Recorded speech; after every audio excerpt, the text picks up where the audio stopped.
We're at Life University's Center for Health and Optimum Performance, or CHOP.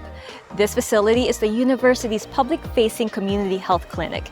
Students come here every day to be mentored by faculty, doctors, and clinicians. And thousands of patients from the surrounding community come here to find their path to total wellness.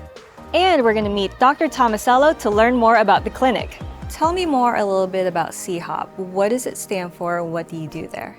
CHOP stands for the Center for Health and Optimum Performance.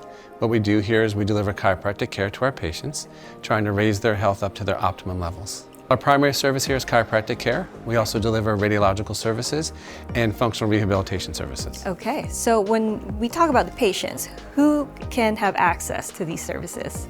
Well, this clinic is actually our public clinic. We can see patients from the public who come in and access our care here.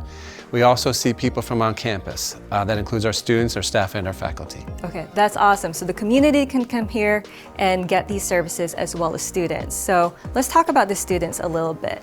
What can they expect when they come to study here at Life University? When can they start working alongside doctors here at CHOP?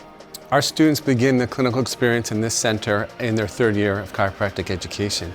When they come here, they'll work alongside of us, delivering the full spectrum of all the chiropractic care, from the analysis of the patient, delivering the chiropractic services, the hands-on care to the patients, and we also work on managing cases together. So you're saying that the students get to meet with real patients alongside doctors? Yes, this is the point in their education where the rubber meets the road, where the students actually come into our clinic. They're mentored by us to deliver the chiropractic care to the patients, where they actually begin putting their hands on patients and mentored through that process by us. That's really good to know. Well, thank you for your time, Dr. Tomasello, and I really appreciate you telling us a little bit more about Life University. All right, thank you.